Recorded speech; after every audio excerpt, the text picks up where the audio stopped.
guys, this is Turk, and in this video I'm going to be reacting to this trailer for some kind of spin-off thing, I think, from One Piece called One Piece Heroines. This came out over the weekend, and I've seen everyone else has already made the rounds. I have not watched anything on what their opinions are, though I've seen some people don't even, I don't know what that's supposed to be, they're trash or not. Let's see, trash or pass or whatever. So, I was unable to record over the weekend because I had to have my room, the floor redone. Because I had some problems with the parts of it like bowing up or whatever you call it. So anyways, I'm going to get to this now. And so the Heroines, yeah, it's probably referencing, this is Nami, it looks like. This is something else with the new animation team. We got the same thing, we got that another group that's going to do a redoing One Piece. I don't think we've still heard anything else about that since. That was like 2 or 3 years ago they brought up they're going to do the new One Piece animation. Like they're probably gonna be a more condensed kind of concise version of the anime. Because even the anime in the beginning though wasn't really that bad. It's like you get the first 100 chapters in about 50 episodes. It's like roughly, yeah, it was roughly 2 chapters and to some degree 2 chapters an episode at some point there, maybe less, more. If sometimes it was 1-to-1, but like especially when you got like the Dressrosa and Wano and all those other ones it got really bad with the pacing. So that later stuff is like gonna be, once they get there, will be certainly appreciated. Though maybe even Skypiea was kind of bad. It's kind of hit or miss. I can't. Cause I've watched some of the anime over the years and it was kind of confusing. Like some parts were still kind of better and some weren't. But when it got to, because like by the time they got to Sabaody though, that was like episode 400, and that was like chapter 500. So it was still like better when you look at it as a whole, it was much better. But like, I think yeah, especially with like Skypiea, felt kind of drawn out. Cause I just rewatched these Alabasta last week, and that one feels fine. It just only if you look at the previous arcs, how they felt shorter, that you would think, okay, this wasn't that bad. It was only about 35 episodes for that. But yeah, Water 7 and it kind of felt longer than it needed to be also. So it's just kind of weird how they do that, and it's been weird all the time. So anyways, I just don't know what this spin-off stuff's going to be about. Because it's like, okay, they focus on the heroines. Are these going to be like side stories? Oh, this is going to be backstory stuff? Or like, so like a lot of the main female characters have great backstories, like Vivi, Nami, Robin, and Bonnie and Rebecca. So I'm just curious where this will go. So this only looks like it's about 30 seconds. Let's see what it shows. Okay. Novel. Oh, it's a novel? Okay. Let's see. Okay, yeah.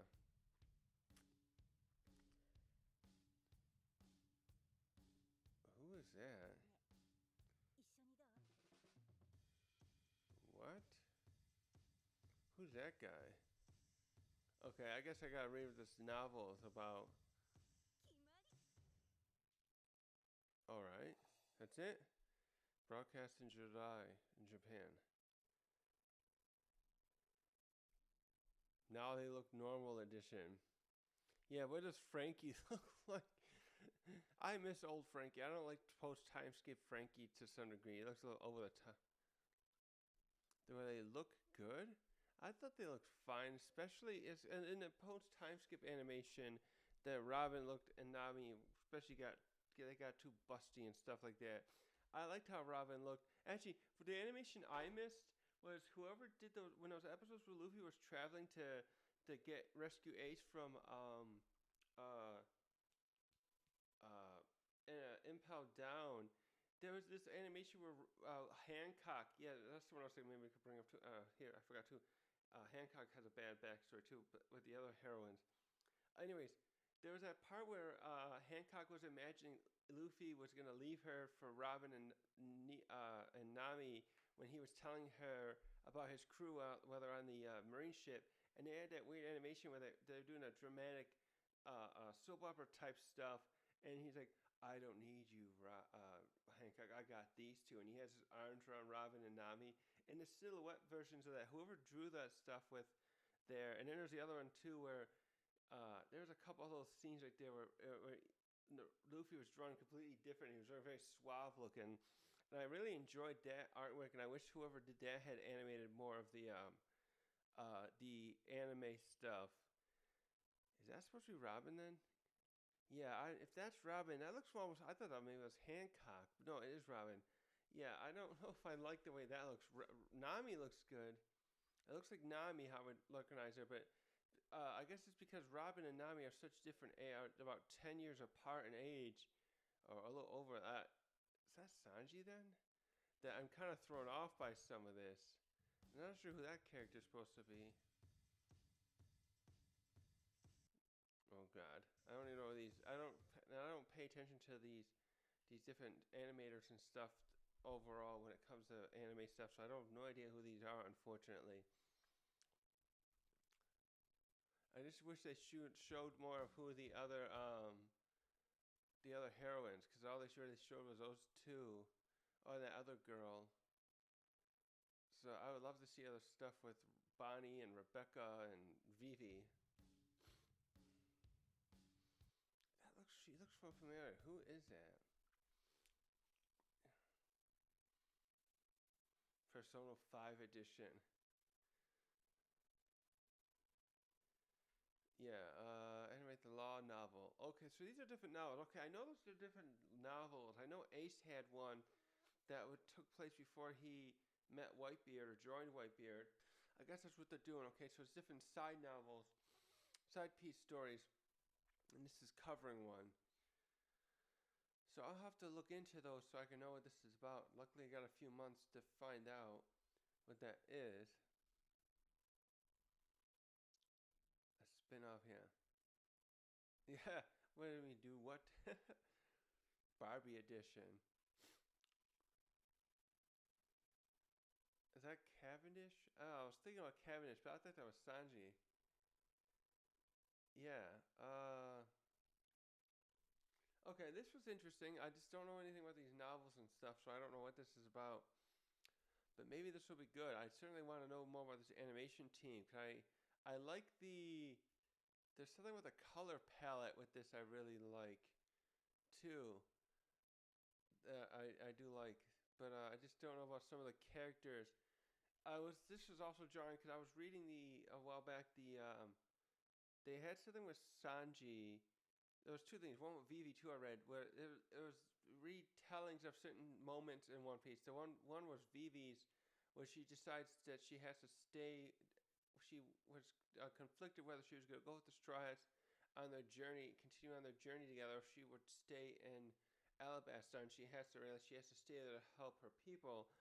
And then they redid that story, and then there was one with Sanji where he's still on the Baratier, and they both were done by different artists, manga authors or whatever, and it was somewhat jarring. The Sanji one especially was kind of jarring. The artwork was amazing, but it just didn't look like him at first. But the Vivi one was really good. I knew right away, okay, that's Vivi, and she's dressed in her alabaster attire, and Igaram was in it too, and yeah, I like seeing some of it. It's interesting to see when other artists do other person's work in a new style. It gets but sometimes it's hit or miss like this. So yeah, I don't know anything else to say about this except hopefully this will be interesting. I do like them doing other stuff. I want to see, one last thing. I want to see more of I wish they'd do more of the cover stories and animate them. They've only really done a very small amount of them. They've done like Kobe and Hamepel's training stuff early on, and they did. They didn't never did, like, I just reread the Miss Golden Week cover story because she was in the live action, but there was stuff with Eneru and Ace and stuff with Jinbei as well, and those characters, those stuff is stuff a lot of the anime viewers who are they unfortunately probably still, I don't think many of them have checked out the manga, so they don't know about some of those cover stories and what happened to some of those characters. So like a big one too is that probably threw some of them off. Like is probably when they showed what's his name? Shoot, I can't think of his name. Django. When him and Kuro lose to the Straw Hats, Django ends up joining the Marines, and he shows up here and there in the story later in the main manga, and he had a cover story covering how he got into Marines. And that probably was throwing off a lot of anime reactors when they saw him, because he shows that he's there at Marineford. Actually, first he shows up at the end of Alabasta. I forgot about that. I just saw that recently. Then he's at Marineford, and he's with that guy named Full Body or something, who was the asshole one that Sanji had to teach a lesson. So those two are like pals now. And they last showed up in a little Egghead, where they saw the area where Aokiji and Garp used to train. So anyways, that probably just threw off people, because like, okay, how did he end up in the Marines? And there's a cover story showing that. So then there was the other ones I just referenced, Golden Week and Ace and Jinbei. Those things should get animated, and Enderu, they should get animated into the so that the anime viewers who don't check out the manga can learn about that stuff, that connect the dots to some of these characters popping up randomly in the main story. This looks interesting, and I'll definitely check it out when it comes out. So thanks for watching.